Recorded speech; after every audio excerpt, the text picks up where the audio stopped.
On 1st January 2024, when the world was celebrating the beginning of a new year, Japan was hit by a terrible 7.6 magnitude earthquake. And in western Japan, scenes of devastation are emerging after a 7.6 magnitude quake shook the country, killing dozens of people. This earthquake was not alone. Numerous earthquakes, small and big, followed this. In total, more than 155 earthquakes occurred in just one day. Because of this, sea waves about 1 meter high hit the west coast of Japan. Japan's meteorological agency had also issued a major tsunami alert, although this warning was downgraded later, but the earthquake itself caused substantial damage. Dozens of buildings were completely destroyed. Electricity was cut off for thousands of houses. Some places were engulfed in flames. Two big questions arise here. First, why are there so many earthquakes and tsunamis in Japan? Second, how does Japan deal with these disasters? Because if an earthquake of the same magnitude had hit any other country, perhaps thousands of people would have lost their lives. The death toll in Japan is below 100 as of now. How does Japan protect itself against such circumstances? Let's understand this in this video. All across northern Japan, they felt it. A violent magnitude 9.0 earthquake on March 11, 2011. The earthquake that just hit Japan is named the 2024 Sea of Japan earthquake, or the Noto Peninsula earthquake. You can see its exact location on this map on the screen. There's a region called the Noto Peninsula in Japan. You have read about peninsulas in school. It is a piece of land surrounded by water on three sides. The epicenter of this earthquake was located here, the Sea of Japan in the west of the country. It is 500 kilometers away from Tokyo, Japan's capital. But even so, this earthquake was felt in Tokyo. Now, our first question is, why do so many earthquakes take place in Japan? The answer to this is hidden in the map. Look at this map. This is the map of the Earth's 16 major tectonic plates. Tectonic plates are the outermost layer of the Earth, made up of the Earth's crust and the upper part of the mantle. The heat that is generated in Earth's core releases convection currents, which causes the tectonic plates to move slowly. These are the 16 main tectonic plates that move slowly year after year. When they collide with each other, earthquakes happen. So the countries and the areas that lie on the boundaries of the tectonic plates are prone to earthquakes the most.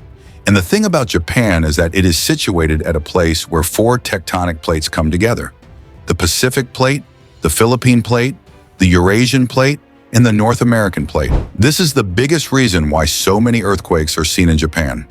Among them, the Pacific Plate stands out a bit, since it has the highest amount of tectonic activity.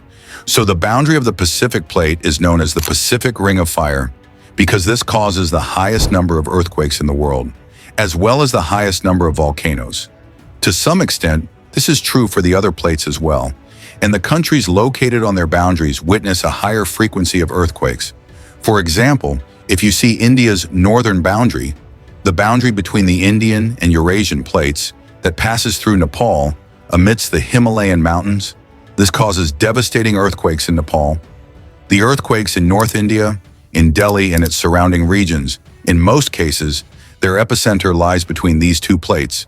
Compare this with regions like Australia, Russia, or Europe, where you rarely see any earthquakes. When was the last time you heard about a terrible earthquake in Australia? It's not like there have been no earthquakes in Australia at all, but the regions that lie in the middle of the tectonic plates get earthquakes at a lower frequency.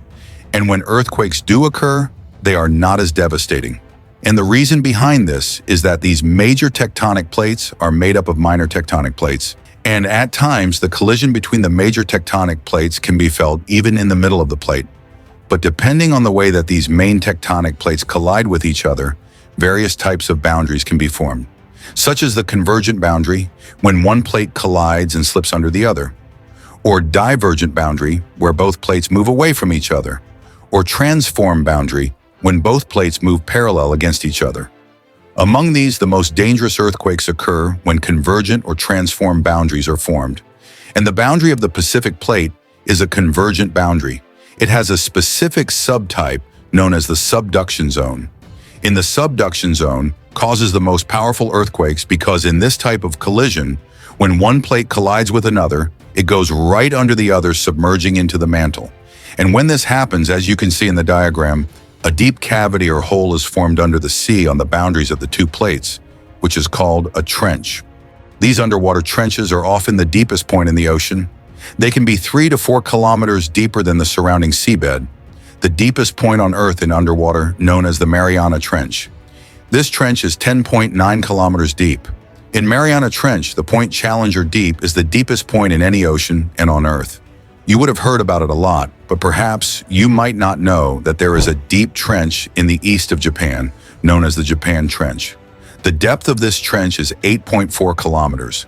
There are very few countries in the world that are located so close to such deep sea. Look at this map. This map shows you the depth of the sea in different parts of the world. The lighter the color, the shallower the ocean, and the darker the color, the deeper the ocean. Look around most of the countries. Indian coastlines, African coastlines, South American coastlines, they are shown in a light color. But zoom in and look at Japan. On the right side of Japan, there is a massive dark area. This is the Japan Trench, and through it crosses our imaginary Ring of Fire, the Pacific Ring of Fire. Due to the movement of the tectonic plate, such horrific earthquakes are caused. The sea is so deep here, most number of volcanoes are found here. And due to this, the area that gets the most number of tsunamis is the country of Japan. Japan's coastline is very close to this trench, which means that the tsunami waves have to travel only a short distance, and there isn't sufficient time for issue warning. For this reason, Japan is at the highest risk from tsunamis. In fact, the word tsunami is derived from Japanese. Tsunami is made up of tsu and nami. Tsu means harbor and nami means wave, meaning harbor wave. Harbor is also known as a seaport. Since there were so many tsunamis in Japan, when the news of the Japanese tsunami spread all over the world, the word tsunami became popular and people started using it since then. Approximately 90% of the world's earthquakes take place in this Pacific Ring of Fire, and approximately 75% of active volcanoes are also found here. Since the geography of this area is such, historically Japan has always been in a danger zone, but perhaps this is why Japan has been at the forefront. The buildings built in Japan have to meet strict earthquake-proof standards. There are 3 standards. The lowest is the Taishin standard. The requirement mandates the minimum thickness of the pillars, walls, and beams of the buildings, so that if an earthquake shakes the building can resist it. Second is the Seishin standard, which is recommended for tall buildings, where they are required to install dampers to absorb the earthquake's energy. They need to put large, thick rubber mats under the foundation of the building. These rubber mats absorb the vibrations of earthquakes very well. But there is a third standard, which is even more strict, the most advanced standard, the Mention standard. In this, the entire structure of the building is isolated from the ground. Layers of lead, steel, and rubber are installed so that the building moves independently of the ground. Even if the ground shakes, the building can remain stable. This iconic Skytree Tower in Tokyo City was built using the same standard. This is one of the most earthquake-resistant buildings in the city. When the horrific Tohoku earthquake hit Japan in 2011, the magnitude of that earthquake was 9.0. This building did not even get a scratch. On the other hand, Japan has adopted many strategies to protect itself against the tsunamis, although they haven't been as successful as those protecting Japan against earthquakes. They have built tsunami-controlled forests, planting a large number of trees to stop the force of tsunamis. They have built coastal dikes which look like this. These are long structures built of stones. These dikes are very expensive to build, but they can successfully reduce the impact of tsunamis. Apart from these, tsunami evacuation towers are built in areas with a high risk of tsunami and a significant population. Since people do not get a lot of time for evacuation, they are told to take shelter in these towers, located at a high point, to be protected from the tsunamis. They have improved their warning systems. Evacuation drills are regularly conducted to help the locals understand what they need to do in case of a tsunami and how to prepare for rescue operations. And finally, they have built walls near the sea walls.